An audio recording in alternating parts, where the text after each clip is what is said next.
कालिया नाग के क्षेत्र में जाकर कोई भी जीवित वापस ना लौट सको है।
ये क्या किया वाना ने? कालिया नाग तो उसे देखते ही निकल जाएगा।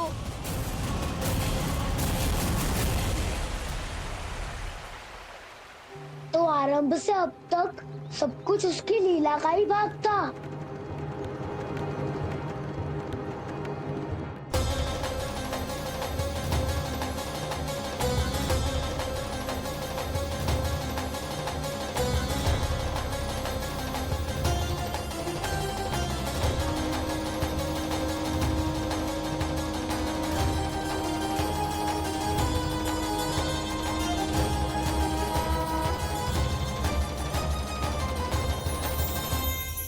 इतना सुंदर रूप, मन मोहने वाली मुस्कान, अद्भुत तेज और भगवान जैसी दिव्यता। कौन हो तुम? हाँ, तुम्हें देखकर तो हम सब सम्मोहित ही हो गए।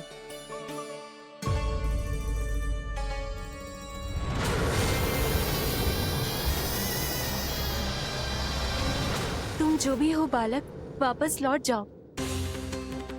हमारा हृदय तुम्हें ही देखते रहना चाहता है, किंतु यदि हमारे पति जाग गए तो तुम्हें अवश्य हानि पहुंचाएंगे।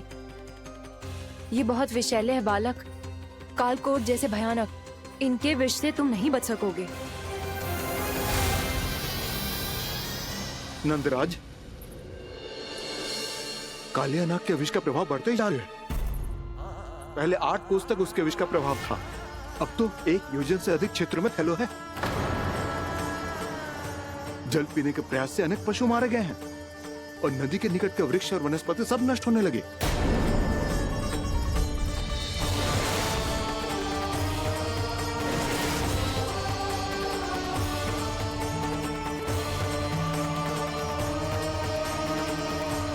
इनके विष की तीव्रता इतनी अधिक है बालक कि इनके संपर्क में आने वाले को तड़पने का भी अवसर नहीं मिलता। इनके विष की अग्नि क्षण भर से भी कम समय में प्राण वायु को जलाकर राख कर देती है।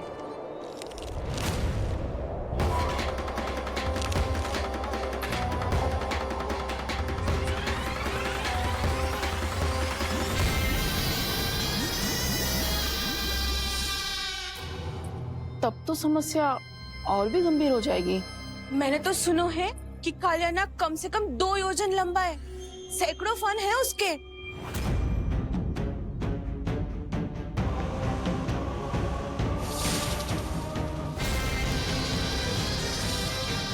इसका अर्थ तो ये है कि हम दोनों ओर से फंस गए। एक और कंस को 1 कोटि कमल पुष्प देने, जो कि कालिया नाग के क्षेत्र में पड़ते, और दूसरी ओर उस कालिया नाग का विष यमुना जी के क्षेत्र में बढ़ता ही जा रहा। इसके कारण हम ही नहीं, निर्दोष पशु पक्षी भी संकट में। इन दोनों समस्याओं का एक ही समाधान है, उस कालिया नाग का सामना करना। और ये ना समझ आ रहा कि हम ये करेंगे कैसे, क्योंकि ये बात साधारण मनुष्य के बस की ना है। हमारे लिए ये असंभव है।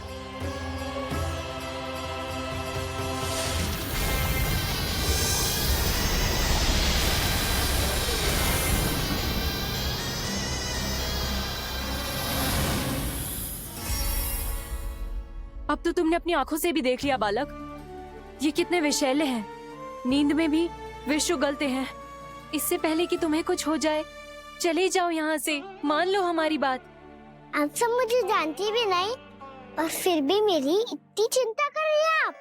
माँ की ममता भेदभाव नहीं जानती। तुम भी किसी के पुत्र हो और हम सब भी माँ हैं। एक माँ को हर बालक में अपनी ही संतान दिखाई देती है। इसलिए हम तुमसे विनती करते हैं, वापस चले जाओ, बचा लो अपने प्राण। मेरी चिंता मत कीजिए, मुझे कुछ नहीं होगा। होगा, अनर्थ होगा यदि ये उठ गए तो।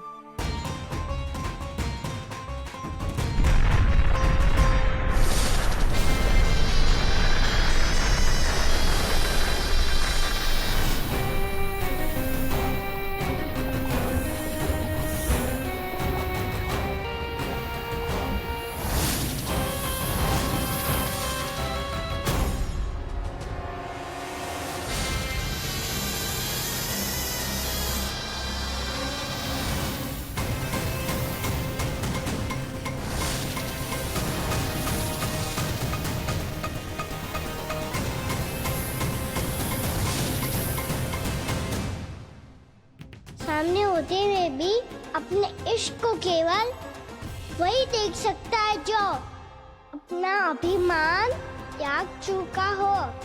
पर पूर्व जन्म में मेरा भक्त होने के नाते मेरा सत्य स्वरूप देख पाने में मुझे इसकी सहायता करनी चाहिए।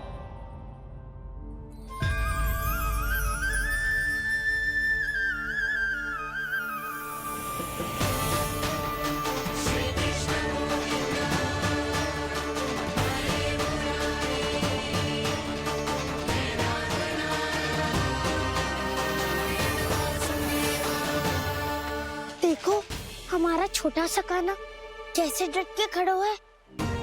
इतने विशालकाय, इतने महाभयंकर सबके सामने।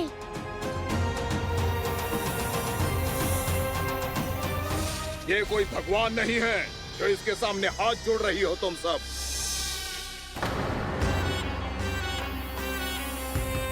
एक सामान्य साधारण बालक है ये, जो ये तक नहीं जानता कि इसके सामने है इसका काल, कालिया। तू कौन है बालक?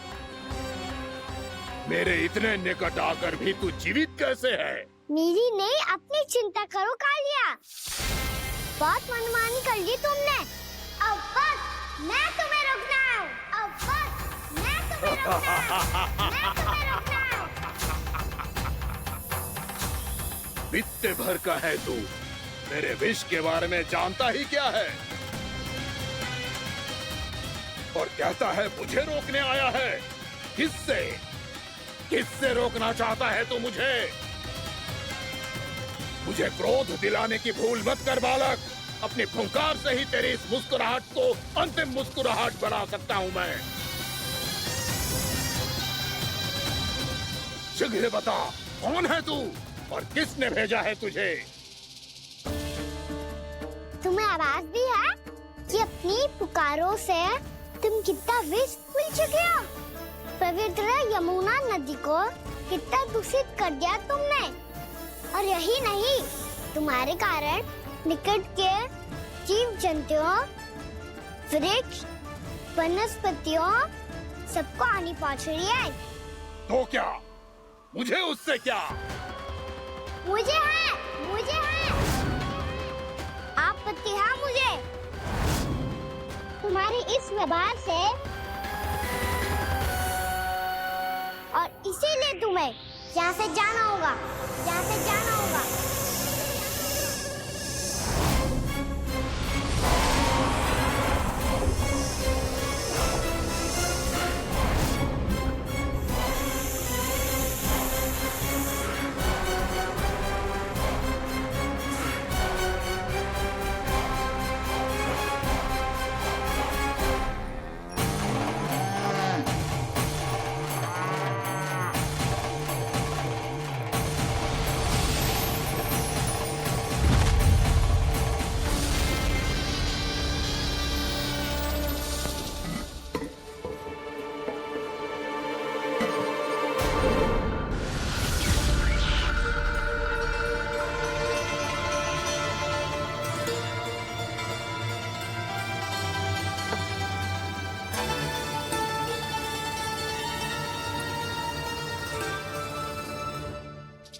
मुझे आदेश देने का साहस भी कैसे किया तूने?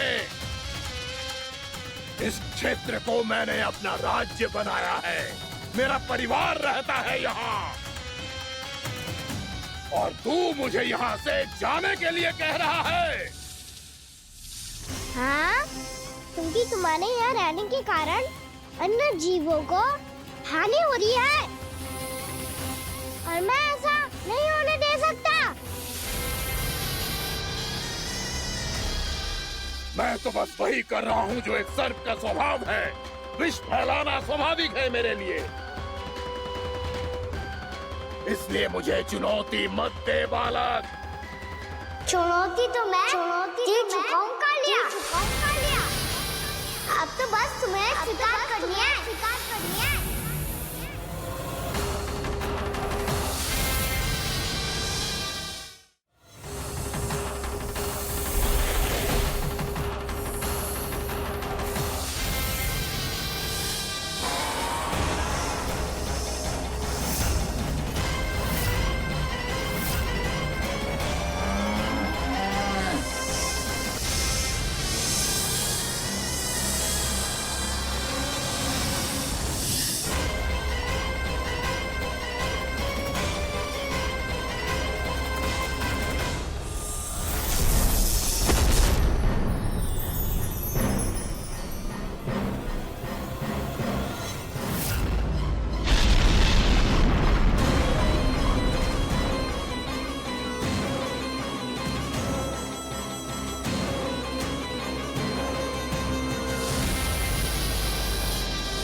मैं भी चेतावनी दे रहा हूँ, यहाँ से चले जाओ। अपनी भूल को पहचानो कालिया, तुम जो कर रहे हो अनुचित है।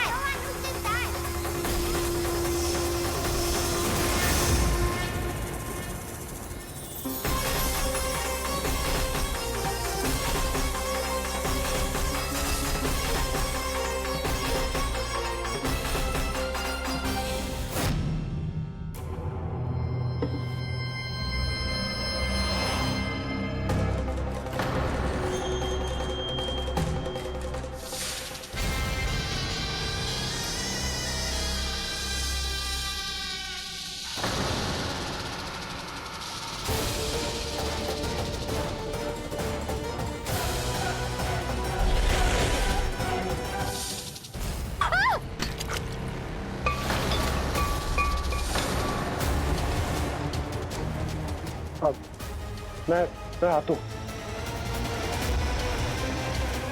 क्या हो गया सुधा? मुझे आवाज हो रहा है जी, कछु ना कछु गड़बड़ है।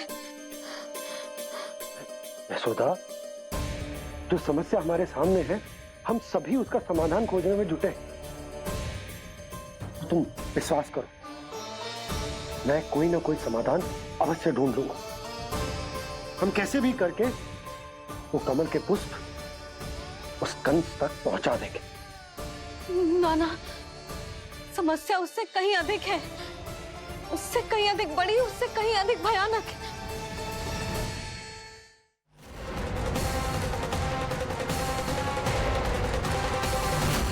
विस्की ये बूंद से ही सबके प्राण चले जाते हैं। इसने तो विस्की धारियां फेंकी है खाना पे। कान्हा कैसे बच्चे को अधिक विष से? इसका विष तो क्या, ये सर स्वयं भी छू तक नहीं पाएगा हमारे कान्हा को।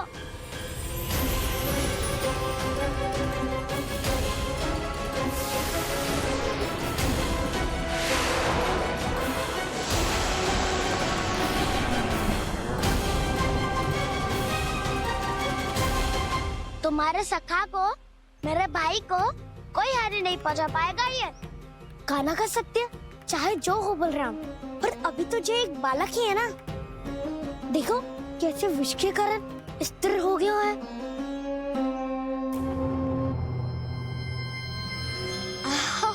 हाउ सर्फ ने कितनी आसानी से अपनी पूंछ से बांध लिया है। मुझे यहाँ से भगाना चाहता था ना तू? अब मैं तुझे दिखाऊंगा अपना सामर्थ्य। ये मूर्ख किसे बांधना चाहता है अपनी पूंछ में? उन्हें जिनका विस्तार सारे ब्रह्मांड में है, या उन्हें जो स्वयं अनंत है? पर देवराज, प्रभु ऐसा करने ही क्यों दे रहे हैं कालिया को? आप सब भूल रहे हैं देवगण। कालिया पूर्व जन्म में प्रभु का बहुत बड़ा भक्त था। उसी भक्ति का फल मिल रहा है अब इसे। वैसे भी भक्तों के मन का भाव सबल हो तो भगवान तो सहज ही बंध जाते हैं।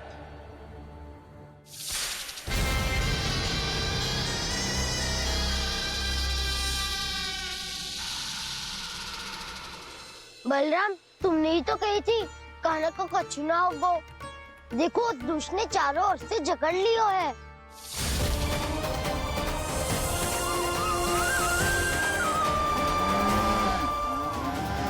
ये क्या कह रही हो तुम?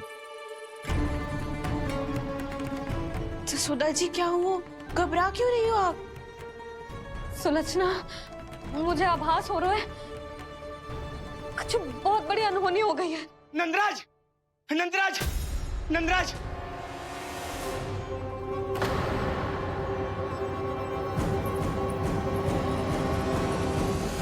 नंदराज, कान्हा ने जमदग्नि नदी में छलांग लगा दी है। कान्हा ने जमदग्नि नदी में छलांग लगा दी है। कान्हा ने जमदग्नि नदी में छलांग लगा दी है। कान्हा जमुना में कूद गया है। मुझे लगा था आज कछु गड़बड़ होने वाली है। मुझे आज कान्हा को ना जाने देना चाहिए था।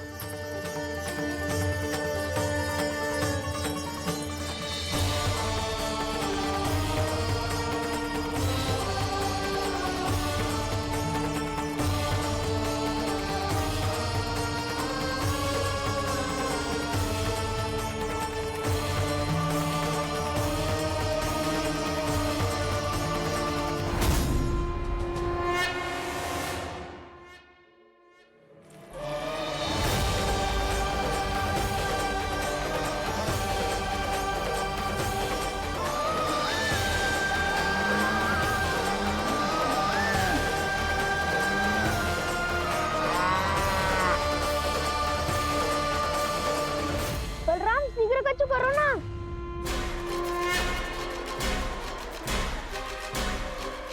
कछु भी करो पर कान्हा को बचाओ। नाग बहुत भयंकर है। कान्हा अकेले ना संभाल पाएगा इसे।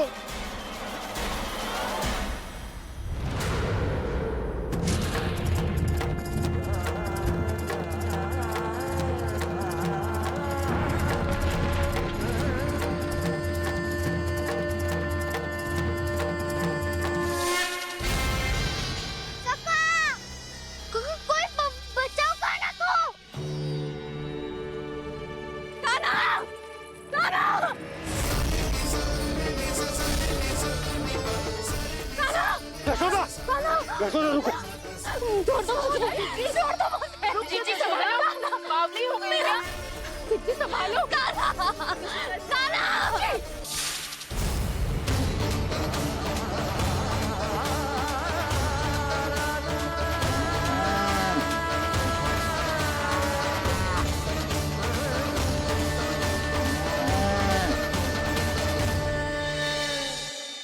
यशोदा, यशोदा,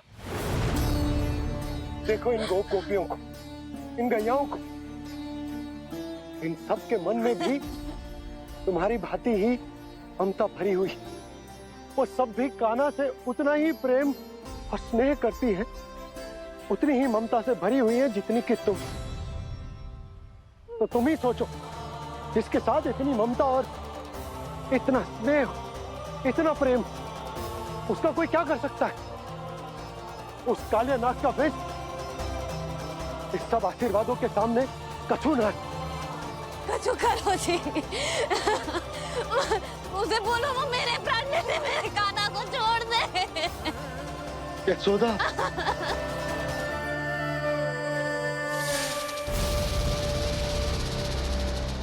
केवल इन्हीं में नहीं देवराज, नाग पत्नियों के हृदय में भी ममता का वही प्रेम उमड़ रहा है। देखिए। मैं आपके हाथ जोड़ती हूँ स्वामी, इस बालक को छोड़ दीजिए। ये अवश्य ही कोई दिव्य आत्मा है स्वामी। हम आपसे विनती करते हैं स्वामी, इस नन्हे बालक को हानि मत पहुंचाइए स्वामी। मेरी पत्नियां मेरे ही शत्रु के लिए विनती कर रही हैं। अब यदि इसके पक्ष में एक शब्द भी कहा तुम सबने, तो मैं इस बालक से पहले तुम सबके प्राण ले लूंगा। हो रहा प्रसन्न नाग कालिया, विजय को निश्चित जान। रोते बिलखते व्याकुल सब, संकट में देख कान्हा के प्राण।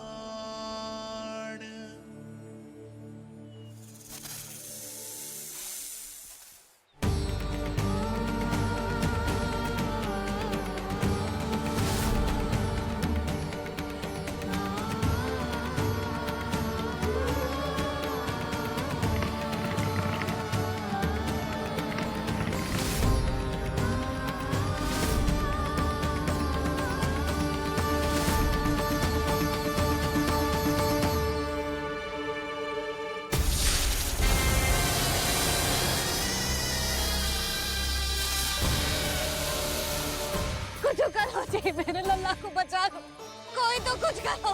जीजी संभालो जसोदा। यशोदा, यशोदा तुम शांत हो जाओ, मैं कान्हा को वापस लेकर आऊंगा। मैं रक्षा करूंगा उसकी। ना नंदराज, नंदराज नहीं। कम से कम आप तो समझो नंदराज, कालिया के पास आप जाओगे तो आप भी फंस जाओगे।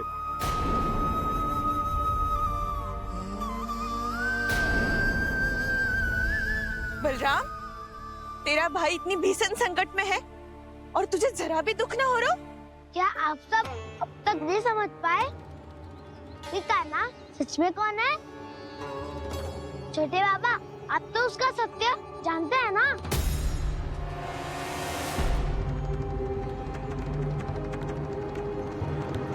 मानता हूँ कि आप सब कान्हा के रहस्य के बारे में नहीं जानते, पर क्या उसके जन्म से आज तक घटी एक से बढ़कर एक विचित्र घटनाओं को भी भूल गए हैं आप सब? भूल गए हैं कि कैसी पूतना जैसी राक्षसी उसका कुछ बिगाड़ नहीं पाई, कैसे तरनावती जैसा भयानक राक्षस उसे एक खरोच भी नहीं दे पाया था।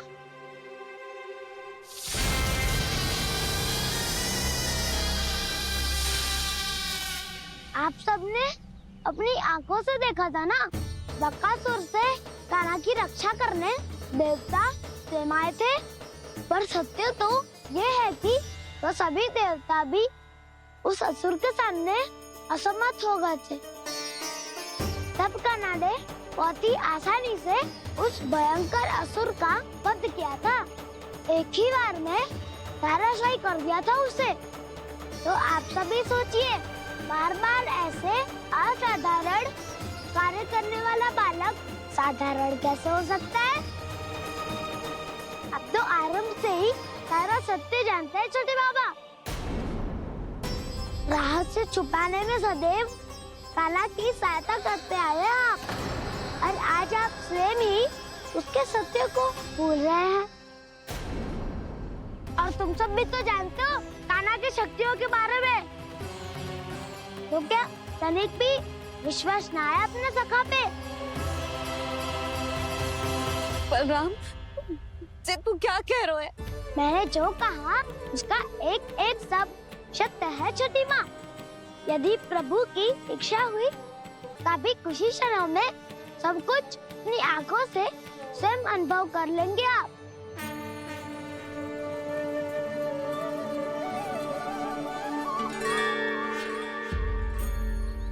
शांताकारं भुजगशयनं पद्मनाभं सुरेशं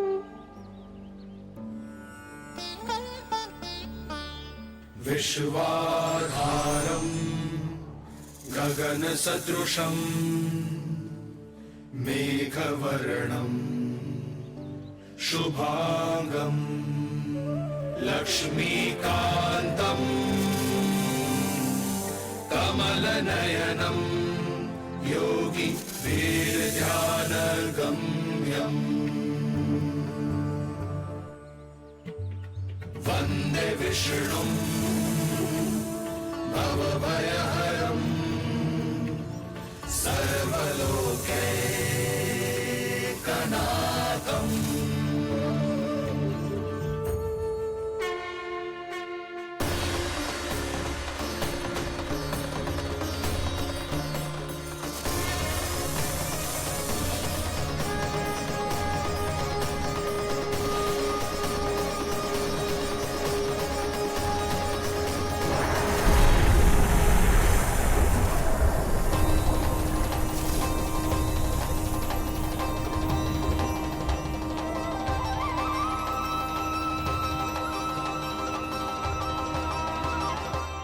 तुझे क्या लगता है बालक कि तू मेरी जगत से निकल गया तो अब बच जाएगा तू?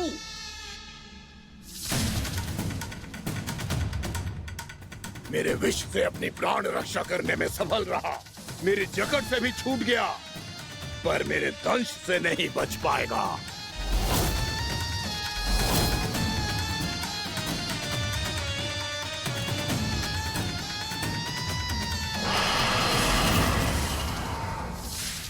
अब भय से भाग रहा है, पर मैं तुझे मृत्यु देकर रहूंगा।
मेरा नन्हा सा कान्हा कितनी देर भाग पाएगा?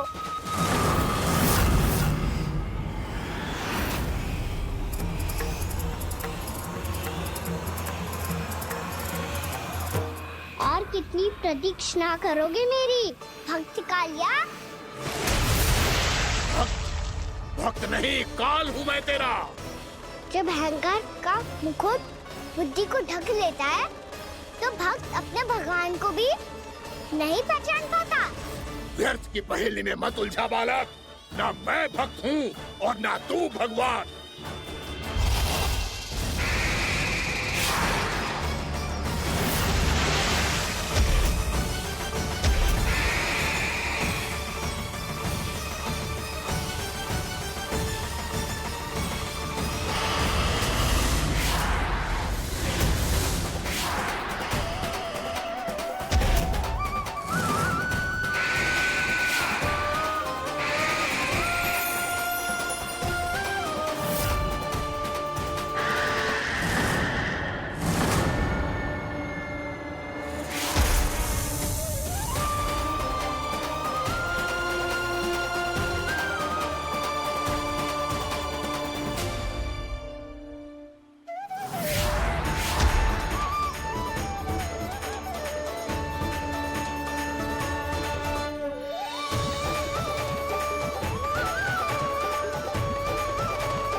आप जिसके लिए इतने व्याकुल हो रहे थे, उसे छूकर कालिया नाग का हलाहल जैसा विष भी चरणामृत बन गया है और यमुना जी के जल में फैल चुके विष के प्रभाव को भी नष्ट कर रहा है।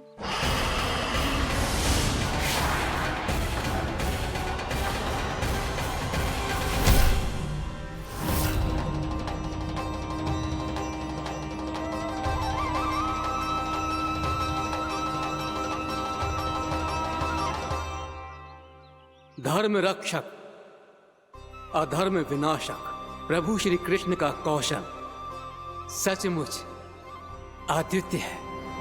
नारायण नारायण।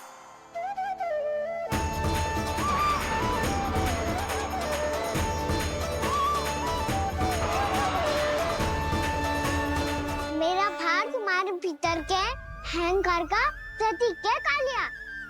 अब तुम्हारा अहंकार, तुम्हारा अभिमान मेरे पाँव के नीचे है और तुम्हारी पूंछ अर्थात तुम्हारे प्राण मेरे हाथ में। अब तुम क्या करोगे भक्त?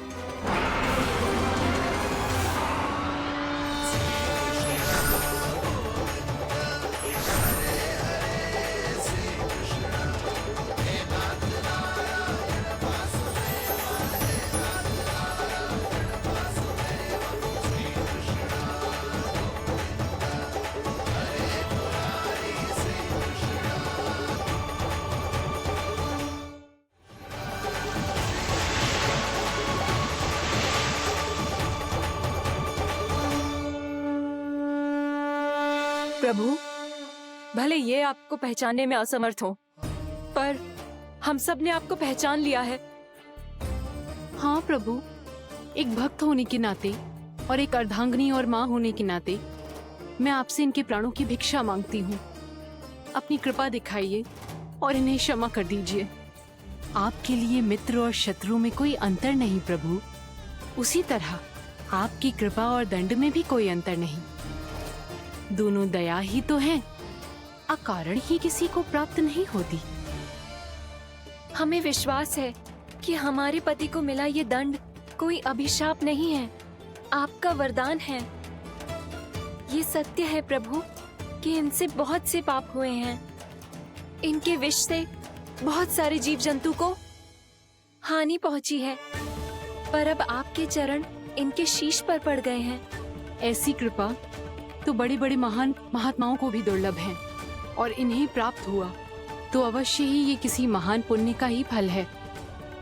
हे प्रभु, उन्हीं पुण्य कर्मों की शक्ति का आह्वान कर मैं आपसे विनती करती हूँ, इन्हें प्राणदान दीजिए।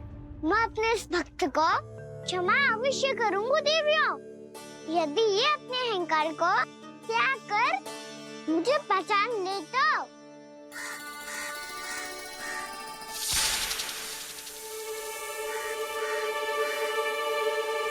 मैं तुम्हें श्राप देता हूँ, जितनी विषैली तुम्हारी जिह्वा है उतने ही विषैले सर्प बन जाओ तुम।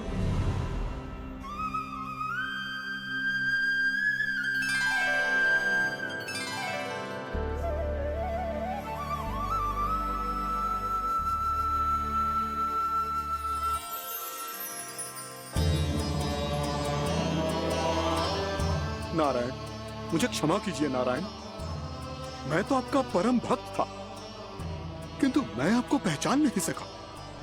इसका दंड तो मुझे मिलना ही था, किंतु मैं अब प्रायश्चित करना चाहता हूं। इसके लिए यदि आप मेरे प्राण भी ले लेंगे तो भी मुझे कोई दुख नहीं होगा।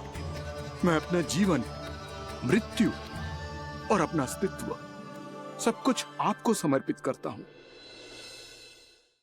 तुम्हें तुम्हारे क्रोध के कारण श्राप मिला, जिसे विशाल सर्प के रूप में तुम्हारा जन्म हुआ, और सर्प का तो स्वभाव है विष फैलाना। इसीलिए तुम्हें दंड नहीं दूंगा मैं, सिर्फ सभी अपराधों का पश्चाताप कर लिया। इसीलिए मैं तुम्हें क्षमा करता हूँ कालिया।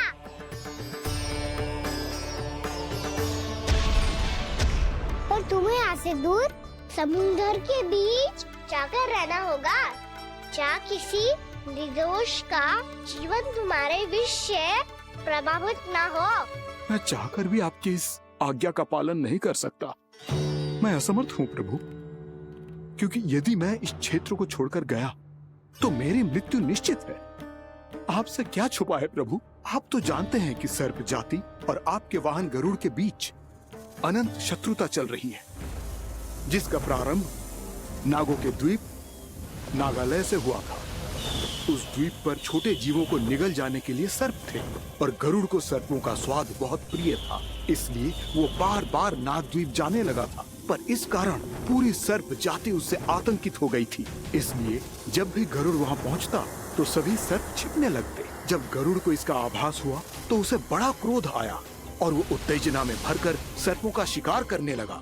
भूख ना होने पर भी उन्हें मारने लगा। अब सर्पों के प्राण हरना उसके लिए खेल बन गया था। इस भीषण समस्या का समाधान ढूंढने के लिए पूरी सर्प जाति महान सर्प वासुकी के सामने इकट्ठी हुई। हे महान वासुकी, हमारी सहायता कीजिए। नागद्वीप पर गरुड़ ने आतंक मचा दिया है। पहले तो वो हमें अपना भोजन बनाता था, लेकिन अब हम उसके खेल का साधन बन चुके हैं। भूख हो या ना हो, जब तब आकर वो हमारे प्राण हर लेता है। अनुचित हिंसा के इस प्रथा का आरंभ सर्पों ने ही किया है।